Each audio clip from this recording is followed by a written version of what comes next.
अस्सलाम वालेकुम। उम्मीद है आप लोग ठीक हैं, खैरियत से हैं। खुदा की ज़ात आप लोगों को अपने हिफ्ज़ व अमान में रखे। अभी तक लंदन में ही है और जो एक तकलीफ और दुख वाली बात है वो पहले शेयर करता हूं कि पाकिस्तान में हुई पाकिस्तानियों की सैलाब में हलाकतें, जानी माली जो एक बहुत बड़ा नुकसान है। पूरी कौम सदमे में है। पाकिस्तान में भी कुछ ऐसे इवेंट थे जिनको कैंसिल कर दिया गया और एक इवेंट जो कि लंदन में हो रहा था, पार्कलैंड, एक बहुत बड़ा जो 5 स्टार वहां पे होटल था। अब सबसे जो बड़ी कैपेसिटी वाला होटल था, जिसमें तकरीबन 1246 कुर्सियां लगी थी टेबलों के दरमियान।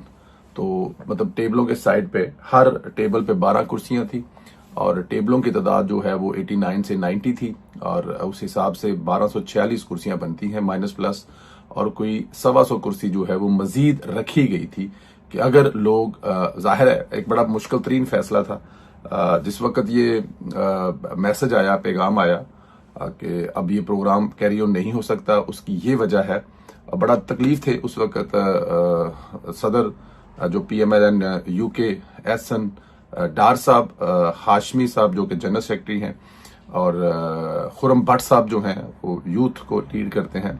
हम लोग बैठे चीजें कर रहे थे, लोगों को कॉल कर रहे थे, उनको उनके टेबल नंबर और बहुत सारी दूसरी चीजें थी जो वहां पे बैठे थे डार साहब के दफ्तर में।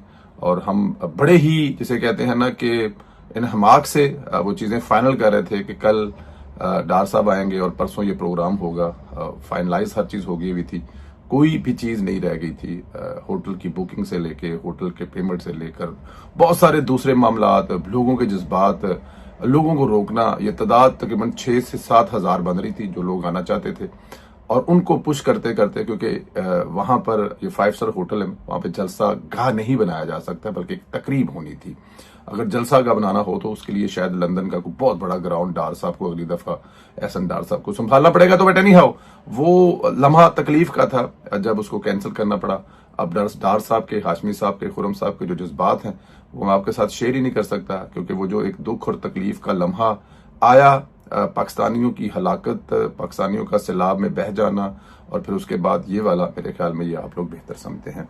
बट एनी हाउ, मैं आज जो आपसे दो चीजें हैं, एक तो जो उस्ताद मोहतरम है सेल वड़ैच साहब हैं, उनकी जो चीफ ऑफ आर्मी स्टाफ के साथ, फील्ड मार्शल के साथ ब्रसल में गुफ्तगू हुई, जो हम भी आसपास थे, लेकिन क्योंकि जाहिर है वो जो उनकी गुफ्तगू है और प्लस जो हमने 2 घंटे का खताब सुना, उस पर आप लोगों से बात करेंगे।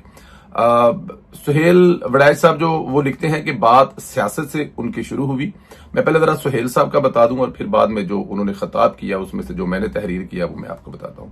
बिलखसूस इन अफवाहों पर कि सदर पाकिस्तान और वजीर आजम को तब्दील करने पर काम हो रहा है, जनरल आसिम मुनीर ने कहा कि मेरे जो मैं इस पे बिल्कुल सरासर है, झूठी हैं, और ना कोई सदर वो खुद बन रहे हैं और ना ही वो ऐसा कोई वज़ीर आज़म की तब्दीली है। और इसकी बात की गवाही मैं यूं दूंगा कि उन्होंने कहा कि मैं एक फौजी हूं और मैं फौजी रहना चाहता हूं और फौजी बनकर इस मुल्क की खिदमत करना चाहता हूं। और उन्होंने ये भी कहा था जलसे में, जो हमने सुना, कि मैं सियासतदान नहीं हूं और मुझे सियासतदान बनने का शौक भी नहीं है। तो जो सुहेल साहब के साथ बात की, वो उन्होंने तकरीबन 1000 बंदे के सामने भी बात की कि ऐसी कोई बात नहीं है। जब उनसे पूछा गया कि ये सब खबरें तो सिविल और अस्करी एजेंसियों की तरफ से आई हैं, तो उन्होंने कहा ऐसा मुमकिन नहीं, दरअसल इनके पीछे हुकूमत और मदद दोनों मुखालफ और सियासी अनारकी पैदा करने वाले अनासर हैं। यानी अभी भी सिस्टम में कुछ ऐसे अनासर मौजूद है जो उन्हें कमजोर कर रहे हैं। हाँ, ये बात ठीक है, जाहिर है तकलीफ जो होती है वो तो होती है, तो उसको लेकर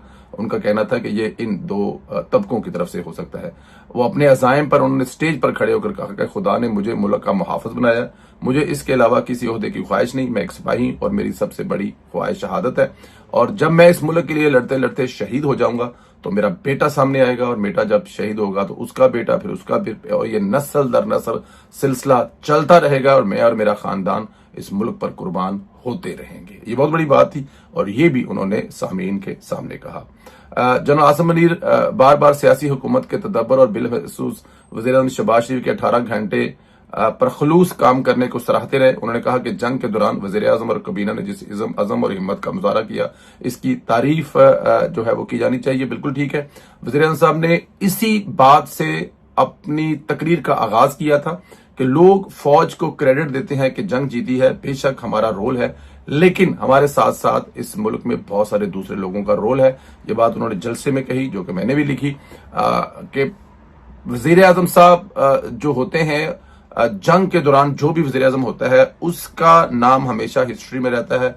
या तो वो फिर 2018 वाला, ये मैं अपने पास से कह रहा हूं कि जो इमरान खान साहब ने किया था, फिर या 2025 वाला, सॉरी 19 वाला, या फिर 2025 वाला जो शहबाज शरीफ साहब ने कहा था। उन्होंने कहा कि हमें अपनी अफवाज पर पूरा एतमाद है, आप जाएं और फैसला करें। तो उन्होंने कहा कि चीफ आर्मी स्टाफ ने यह भी कहा कि फौज का काम होता है ऑप्शन बताना, असल काम फैसला होता है सियासी क़यादत का।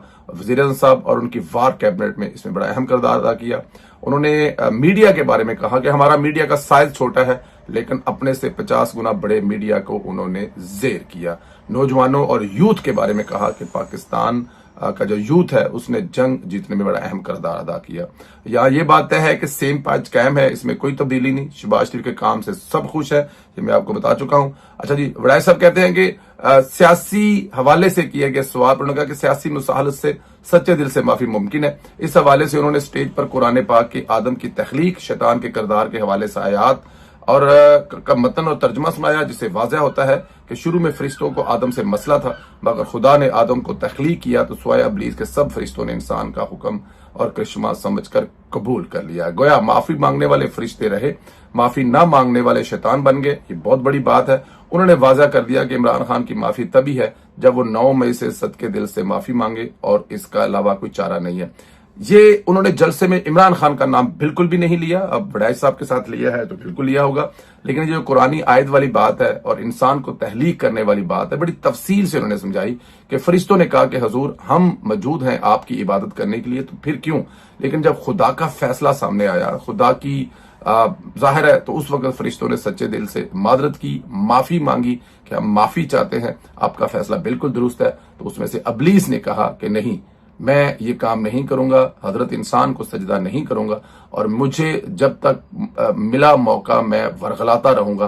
और उन्होंने कहा ऐसा नहीं हो सकता कि आप जुल्म करें, ज्यादती करें, आप मुल्क को तबाह करें, बर्बाद करने की कोशिश करें और आप माफी भी ना मांगे और आखिरी दम तक लोगों को वरगलाते रहें, तो फिर आपको माफी नहीं मिलेगी। अगर आप सच्चे दिल से अवाम के सामने माफी मांगे तो आपको जरूर माफी मिल सकती है और मुल्क की तरक्की में किरदार अदा करें, साबित करें कि आपने माफी मांगी है।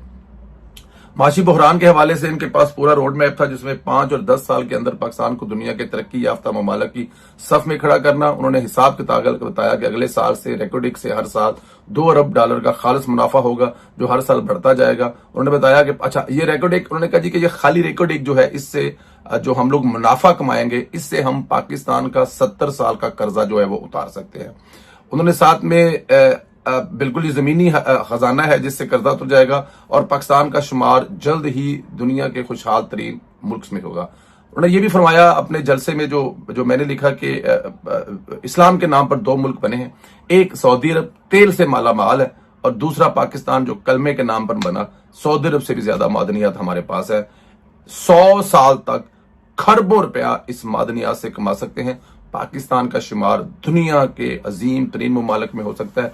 2030 तक हमारा टारगेट है कि हम लोग G20 में जाएंगे और इंशाल्लाह 2047 जब पाकिस्तान की उम्र 100 साल हो जाएगी तो उस वक्त हम लोग G10 में जाएंगे। ये मेरा आपसे वादा है और ये हम करके रहेंगे, ये उन्होंने जलसे से कहा। बैनुल अक़वामी हवाले से उन्होंने कहा कि पाकिस्तान को चीन और अमेरिका के दरमियान तवाज़ुन बरकरार रखने का तवील तजर्बा है। हम एक दोस्त के लिए जान को कुर्बान नहीं कर, एक दोस्त के लिए दूसरे को कुर्बान नहीं करेंगे। उन्होंने सदर ट्रंप की ख्वाहिश जेन्युइन करार दिया कि पाकिस्तान ने ट्रंप के इनाम की सिफारिश, बिल्कुल उन्होंने कहा जी कि ट्रंप ने बड़ा अहम किरदार अदा किया।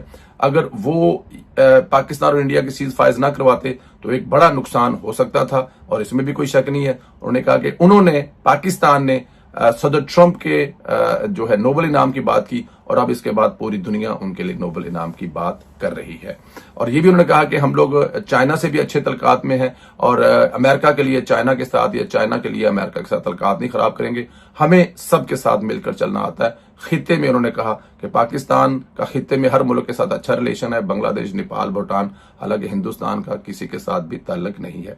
जनरल आसिम मुनीर जाती तौर पर तकब्बर से कहीं दूर, हालांकि आम तौर पर हुक्मरान जर्नैलों के इर्द गिर्द जो है हटो बच्चों का शोर होता है, मगर 2 घंटे खड़े होकर कम अज कम ये वड़ैच साहब यहाँ पे 300 लिख रहे हैं, लेकिन मैं यहाँ पर 600 से 700 लोगों को गवाही दे रहा हूँ कि उन्होंने 600 से 700 लोगों के साथ तस्वीरें बनाई हैं। हर एक से मुसाफा किया। जब उनसे कहा गया कि इनसे दूर रहें या ऐसा काम ना करें, तो उन्होंने कहा ये मेरे बच्चे हैं और बड़ी दूर से आए हैं, ऐसा नहीं हो सकता कि मैं अपने बच्चों के साथ और इन ओवरसीज पाकिस्तानियों के साथ, जिनको मैं रोशनी कहता हूं, इनके साथ मैं हाथ ना मिलाऊं। उन्होंने कहा कि और बड़े आजिज लोग हैं, ख्वाहिश रखते हैं, तो मैं इनका दिल नहीं तोड़ सकता।